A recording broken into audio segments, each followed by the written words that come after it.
हाय, इस वीडियो में हम किरचॉफ्स वोल्टेज लॉ को डिस्कस करेंगे। तो किरचॉफ्स वोल्टेज लॉ या केवीएल ये स्टेट करता है कि कोई भी क्लोज्ड पाथ सर्किट, जैसे कि यहाँ पर हमारे पास है कि यहाँ पर कोई भी पाथ ओपन नहीं है और ये क्लोज्ड पाथ है, तो ऐसे किसी भी लूप या ऐसे किसी भी सर्किट पाथ में जब आप वोल्टेजेस का सम करेंगे तो उनका अलजेब्रिक सम शुड बी 0। अगर हम इस सर्किट को देखें तो इधर एक वोल्टेज सोर्स V है और 3 यहाँ पर रेजिस्टर्स हैं। तो KVL ये स्टेट करता है कि अगर मैं इस वोल्टेज V जो वोल्टेज सोर्स है इसको और V1, V2 और V3 को ऐड कर दूं तो उनका सम 0 आना चाहिए। इसी बात को मैं इस तरह लिख सकती हूँ कि V plus V1 plus V2 plus V3 should be 0। तो KVL को अप्लाई करने से पहले सबसे पहले हमें अपने पॉजिटिव और नेगेटिव वोल्टेजेस के कॉन्सेप्ट को क्लियर करना है। तो यहाँ पर हम सबसे पहले एक रेजिस्टर की बात करते हैं।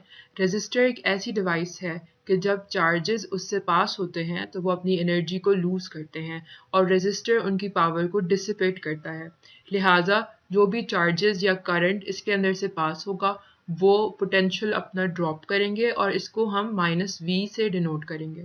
इसी तरह से अगर एक बैटरी की बात करें तो बैटरी के अंदर 2 टर्मिनल्स होते हैं, एक हाई पोटेंशियल टर्मिनल जिसको हम पॉजिटिव कहते हैं और एक लो पोटेंशियल टर्मिनल जिसको हम नेगेटिव कहते हैं।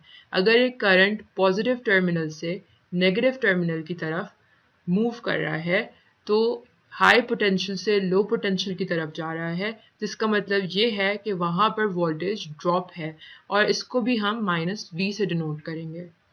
इसका रिवर्स केस अगर आप कंसिडर करें कि अगर वही बैटरी है और करंट की डायरेक्शन इस दफ़ा हम रिवर्स कर दें, यानी कि वो लो पोटेंशियल यानी नेगेटिव टर्मिनल से हाई पोटेंशियल यानी पॉजिटिव टर्मिनल की तरफ मूव कर रहा है, तो इस केस में उन चार्जेस के पोटेंशियल इंक्रीज हो रहा है और वोल्टेज इंक्रीमेंट की वजह से हम उसको +V या पॉजिटिव V से डिनोट करेंगे। तो इसका ओवरव्यू ऐसे हो गया कि अगर एक रेजिस्टर है तो आप हमेशा उसमें नेगेटिव वोल्टेज मार्क करेंगे।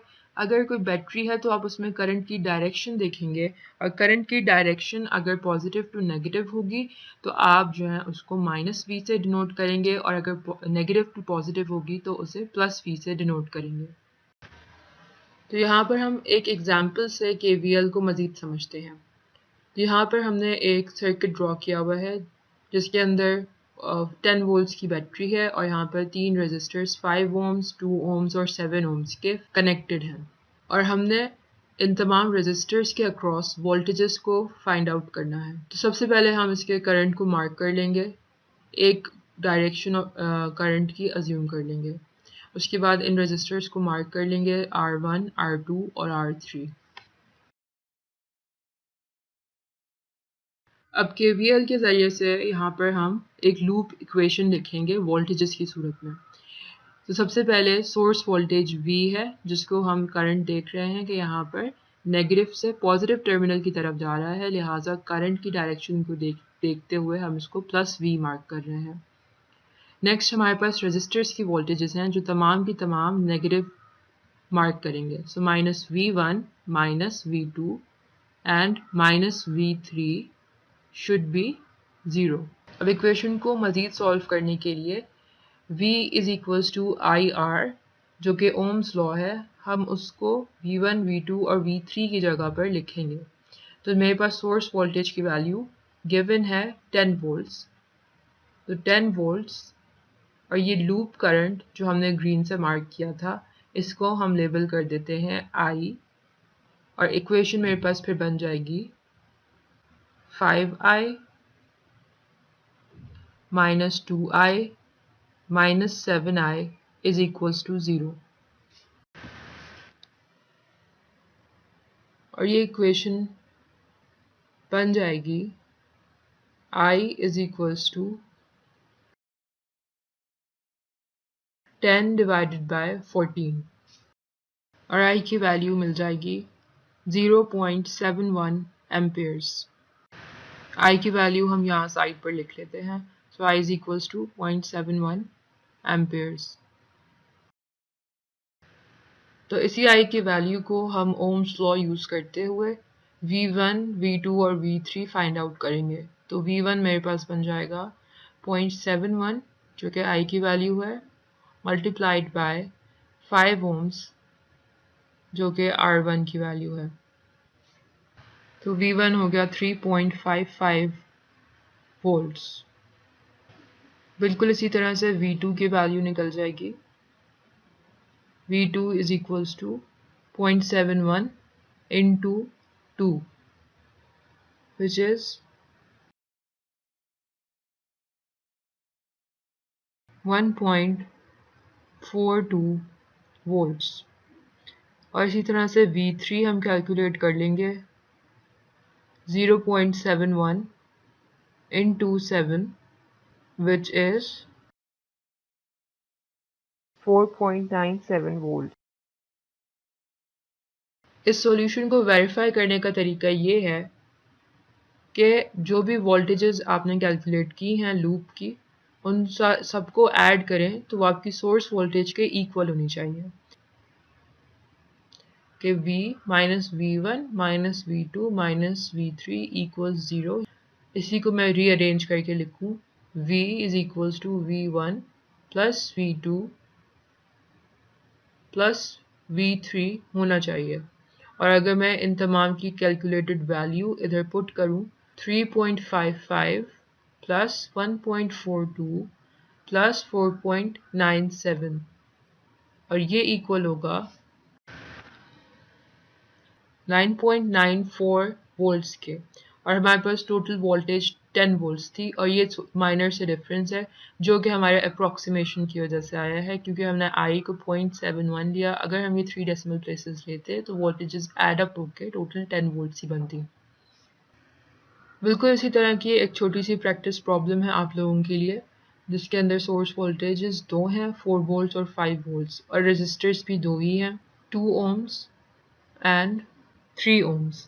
अब इस पॉइंट पर आप वीडियो को पॉज कर दें और voltages across these two resistors find out कर लें।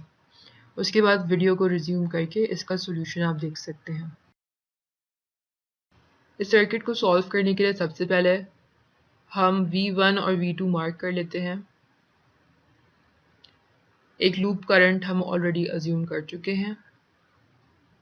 KVL की इक्वेशन इस तरह से बनेगी कि पहली वोल्टेज सोर्स की वोल्टेज पॉजिटिव आएगी क्योंकि करंट की डायरेक्शन नेगेटिव टू पॉजिटिव है।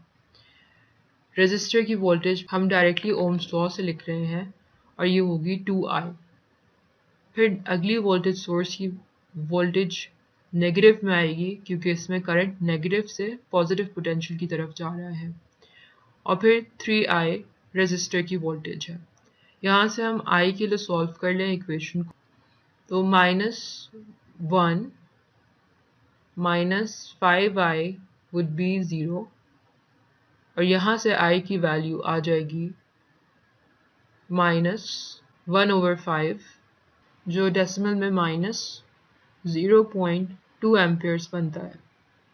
और इस नेगेटिव करंट का मतलब ये है कि जो अज्यूम डायरेक्शन थी जो हमने सर्किट एनालिसिस से पहले अज्यूम की थी वो रिवर्स होनी चाहिए। और करंट की डायरेक्शन यहाँ साइड पर लिख लेते हैं जो कि 0.2 एम्पेयर्स है। अब हम V1 और V2 की वैल्यू ओम्स लॉ के जरिए से कैलकुलेट कर सकते हैं। तो V1 हो जाएगा आपका 0.2 मल्टीप्लाइड बाय 2 जो कि बराबर होगा 0.4 वोल्ट्स के। और इसी तरह से V2 हो जाएगा 0.2 मल्टीप्लाइड बाय 3 और ये आ जाएगा 0.6 वोल्ट्स। तो अगेन हम KVL की इक्वेशन को यूज़ करते हुए इन वैल्यूज़ को वेरीफाई कर सकते हैं। तो KVL की जो हमने ओरिजिनल इक्वेशन लिखी थी वो ये थी 4 minus V1 minus 5 minus V2 should be equal to 0। यहाँ पर V1 और V2 की वैल्यूज़ पुट करें तो 4 minus 0.4 minus 5 minus 0.6 volts is equal to 0, जिससे हमें मालूम हो गया कि हमारी कैलकुलेशंस बिल्कुल ठीक है। तो ये थी छोटी सी एक्सप्लेनेशन KVL की। होपफुली ये सारा कॉन्सेप्ट आपको अब क्लियर होगा और आइंदा के लिए आप तमाम सर्किट एनालिसिस के अंदर KVL को ईज़िली यूज़ कर सकेंगे। अगर आपको ये वीडियो हेल्पफुल लगी, इन्फॉर्मेटिव लगी तो इसको ज़रूर लाइक कीजिए, हमारे चैनल को सब्सक्राइब कीजिए और अपने फ्रेंड्स में इसको ज़रूर शेयर कीजिए। मिलते हैं अगली वीडियो में।